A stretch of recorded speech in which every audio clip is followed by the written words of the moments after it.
good Thursday morning. Thanks to the BQE. I walked in here about 15 minutes ago. Couple of construction zones on a very busy road at 5 o'clock in the morning on a weekday. Why don't we do that? Why don't we shut down 2 lanes westbound heading into the city on the BQE at about 5:15 in the morning. So I was stuck there. I was nervous. I was sweating. I actually texted Al and Boomer thinking there was a chance I didn't make it here. But the streak is alive. I made it here on time. Mets were awful last night. Yankees continue to win. Nestor Cortez bounces back from a rare bad start last time out. Yankees now are 30 games over 500. Boomer's favorite offensive lineman met with the media yesterday, Benton. I'm sure we will get into that as well. Good morning, Boomer. How are you? Good morning. Clay Holmes now has 30 innings. Yeah, a little dicey, but he got it done. Yeah, but he got it done. That's all that matters. Yeah, I felt like the Mets had one of those games yesterday where if you win it, you win it, and you're like, okay, we got through with somebody that we didn't expect to be, great as a starting pitcher or whatever the situation may be, but just one of those real flat games for them. Yeah. And so now they got to come back and they got to win the series. Interesting, I was looking at Atlanta's stuff because Atlanta won again last night. Yeah, that's right. 14 straight now? Right. When you win 14 straight, you end up sweeping series. And you look who they beat: Pittsburgh, Washington, Oakland. I mean, this was their chance to make their move, and certainly they have made their move. So now they're 4 games behind the New York Mets. You told me not that long ago, I believe it was last week actually, early in the week, that you did not want to see that lead less than 5. That's when you would start to get a little shrinkage. Right, and this is what I was getting afraid of. This is what I was afraid of. And, now they still have 3 games against the Cubs now. Yep. And then they have the Giants and the Dodgers. So, these things always even out. The Mets got off to the great start. They were beating the teams they were supposed to beat. They were winning series and doing all of those little things. They had that little hiccup out there in L.A., and sure enough, here we are. After Atlanta's playing the underbelly, soft belly of their schedule. The underbelly, yes. Whatever you want to call it. They are now 4 games out. But, I just, they have to win series. The Mets have got to win series. That's what they had done and what they have done predominantly throughout the season. It's one of the reasons why they have 41 wins. But the Braves have 37 wins now. Yeah, they're 10 games over. 14, think about this. Yep. 14-game winning streak. Yep. So prior to that, they were at 27 losses. They have remained there, and they have now got themselves 10 games over 500. Well, so they were 4 games under, and now they're 10 games over. It's just amazing, like that, right? And they just have a horrendous. Well, not a horrendous, but just an easy schedule. Yeah, I mean, and everybody has those stretches in baseball in 162 games, especially with the way that some of these teams are just so bad. I mean, it seems like every single year we talk about this, that it's the haves and the have-nots of baseball, and this whole lockout didn't really help the have-nots all that much. And you get teams that don't want to spend. You get teams that are pathetic like the Oakland A's. You get teams that never want to take the revenue-sharing money and actually spend it in any meaningful way, like the Pittsburgh Pirates. You get the Washington Nationals that had to break down everything after their World Series championship and trade everybody away to the Dodgers last year.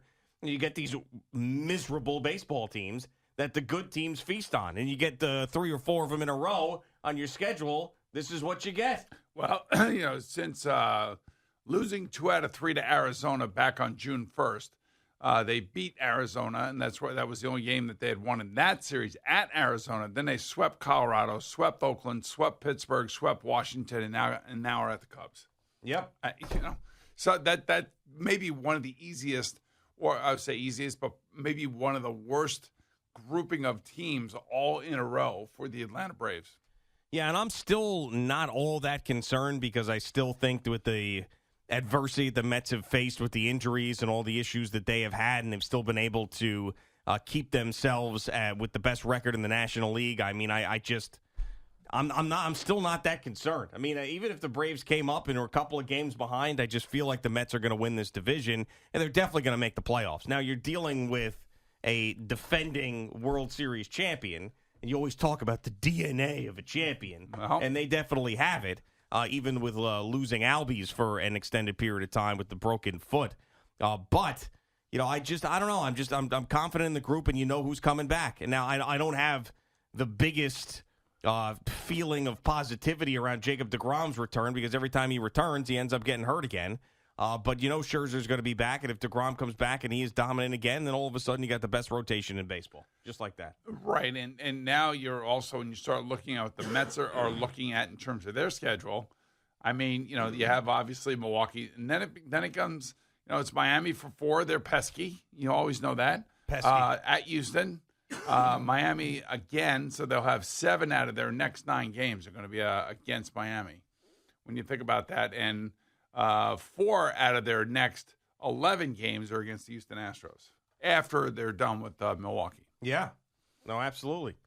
So things, it's the ups and downs of a baseball season there, Boomer. It's a long season, man. Yeah, a lot of things happen. We've been through this many times. Yeah, I just don't like the way we're going through it again right now. It kind of feels a little like last year.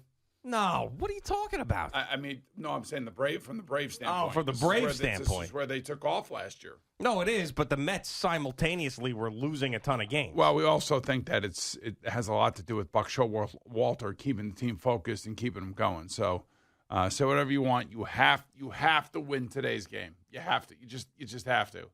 And I know it's game 65 or something or so. You have to win this game. You're talking about the must-win Thursday. And this is Tyler Mcgill back on the mound. Yeah, that's right, which is nice to get him back because we talked so much about Scherzer and deGrom being out, and McGill was pitching great for a majority before he ended up, you could tell there was an injury, and he got battered around that last start, so getting him back is a huge boost. Something else, we did have a bet, or we did make a bet. Yeah. And I set the over-under at 385 for the big man, Mekhi Becton. Yeah. I had faith in him. I said I think he's going to show up in shape. I think that all the motivation that he had where, he wore that shirt yesterday, too. He can wear any shirt he wants. He wore that shirt. He was that big bust, and around it he had words and criticisms that people would say, fat and out of shape and injury prone and bust and all of these things around the big bust in the middle. So he's really showing everybody who's criticizing him, apparently. That's what he thinks. But he was, there it is right there on CBS Sports Network. Bum, sucks, overrated, fat, lazy, out of shape. All of those things are around Big Bust. That's not what they said about him after his rookie season. No, they said the best rookie in the class, dominant left tackle, all that stuff. I would say looking at him in his clothes, as opposed to on the football field, this guy is approaching 400 pounds. To me, he looks like he weighs somewhere between 395 and 400. Okay. That is not good. It's not good for him health-wise, first and foremost. His health is not going to be good. And I mean all sorts of things. I'm not just talking about his ankle or his knee or anything else. I'm talking about everything in general. 400 pounds is not a healthy human being. It's just not. I mean, even at his size. I mean, I don't know how many people in NFL history have played that position at 400 pounds. I would bet. I don't know. I'd probably bet $100 that he's over 395. He's over 395. Uh-huh. Okay, so you one of those guys that guesses the weights at carnivals and then can end up. I know what I'm looking at. You know what you're looking at. I'm looking at an unhealthy guy, and I'm looking at a guy who can wear a T-shirt, who can do whatever he wants on Instagram. It really is. I was waiting to see what this looked like, and this ain't good. This ain't good. So between 395 and 400. Yeah, that's what you're saying. That's what I'm saying. Okay. They want him at 365. So basically, he's got to get down for 35 pounds. I'm telling you, man, and now they're showing a video on. You can see how big he is. He's just an enormous human being, and if he wants to stay on the football field, you just think about trying to stay in shape and having the right frame of mind mentally that you can do something. He is just yeah, we're looking at a video. Dude, courtesy he of is SNY enormous right now. So I'm saying north of 395, and the Jets have themselves a major problem. And Rob Salah's got to do what Rob Salah's got to do. He's got to be supportive. He's got to try to manipulate the media. Doesn't want to come out and just absolutely completely dump on the kid because that's not how Salah reacts or talks about players. So I don't expect anything really of substance from him, but you can read between the lines. I mean, they're not. There's no way they could be happy with him. No way. Anybody Absolutely. ask him directly how much he weighed? They had to have yesterday, right? Yeah, I don't think anybody. I don't How could think you either. not be like, hey, what was that number when you got on that scale, big fella? Don't you hop on the scale when you first get here? What is it? Are you at the playing weight that the Jets want you to be? Or ask Rob Saleh, is Mekhi Becton where you want him to be? I think they did ask both men, and I think both men just didn't really want to be specific about anything. Yeah, and I kind of understand why, but this guy is he's throwing away his career in your eyes. In my eyes, yes. I wonder if he even sees the field for the Jets. Honestly, really, at this weight. I mean, this is supposedly. Well, we're sitting here in June. We got some time. He could drop 30. A guy like that could drop 35 pounds in really? a month. Well, if he could do that, why hasn't he already done it? Well, now he's back and he's working out. And how long is he going to be here? That I don't know. What is it, 2 weeks? Once he's out of sight, out of mind, forget it. Who knows what he's going to come back as? You think like training camp is a chance he gets even bigger? I'm thinking at training camp he could get cut. No. Cut? I mean, he was the first-round draft choice for them just a couple years ago. He had a great rookie season. I don't think the owner's going to want to cut him, but I'm sure that there are a few people in that front office that probably are a little disgusted. I'm sure Joe Douglas isn't happy about this, but that's his draft pick, man. He needs him to work out. He's got to give him every opportunity to do so, right? This kid wearing bust T-shirts and all this other crap. I mean, look, man. You're either 365 or you're not. And if you're not, you're overweight. And if you're overweight, you can't play. You just can't play. Yeah. If he's 370 or something, then I'll take everything back that I'm saying right now. He looks to me like he is well over 390. Well over 390. So well over. And it's not good. Not good. Yeah. You know what not good, G. No, I know. I always tell you, about your weight fluctuation. It's just not good. No, I understand. Especially for a professional football player. Speaking of that, yes, I saw Scott Shannon. I told you this off the air. I didn't tell you this on the air, I don't think. So he left his phone with whoever was driving him that day. He left it in the car. So when I was walking in, the driver goes, "Are you going up to see Scott Shannon by any chance?" I said, "No, but I can." He goes, "Could you bring him his phone?" So this has a weight thing, too. That's why I'm talking about this. Okay. So I go up to Scott Shannon with his phone. I knock on his office door. He's sitting in there. And I say, "Hey, Scott, got your phone." And he goes, "Oh, thanks." And he starts looking at me. He goes, "You're getting bigger." But then, how long ago was this? This was 3 days ago. Okay. So the day I got back from the trip. So he goes, "You're getting bigger." But then he dropped this on me. He goes, "Are you lifting weights?" Oh. And I said, "No." See, that's a nice way of giving a man a compliment. Yeah. He goes, "Are you hitting the gym?" He goes, "Because you look bigger to me." I said, "No. I'm not hitting the gym. Not at all."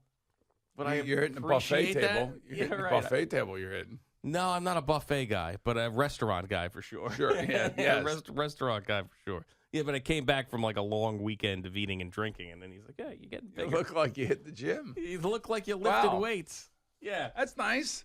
Yeah, I know. I took that. I was walking away like, all right, what do I take away from this conversation? Do I take away the "you're getting bigger," or do I take away the "you look like you're lifting weights"? Which one of those things am I going to hold on to? You have to hold on to. It looks like you're lifting weights. Yeah. And then, of course, I go back downstairs and I go and I'm like looking in the mirror and I'm like, do I look like I'm lifting weights? I was like, I don't know. And maybe he like felt bad that he said what he said and like had to turn it around quickly. Right. He's a sharp man. He's been on the air. He's been doing live radio for a very long time. He knows how to turn things around on a dime. He does. Yeah. And by the way, just to go back to Mekhi Becton for a second. Yeah. All this stuff on Instagram and it's none of it means anything. It's the proof is in the performance and it is in what you can see.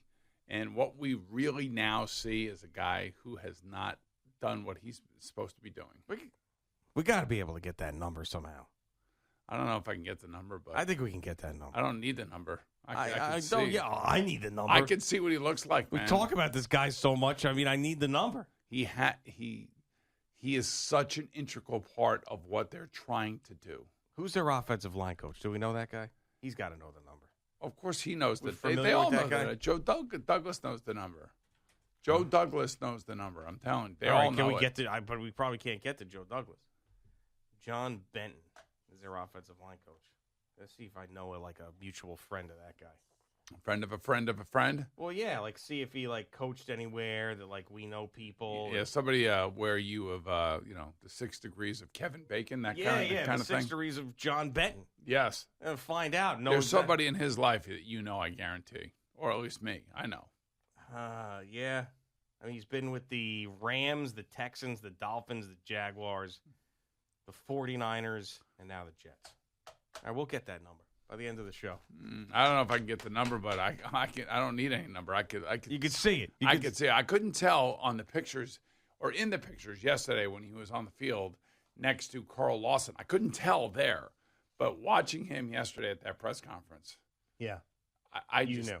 I mean, it's like 400 standing right in front of me.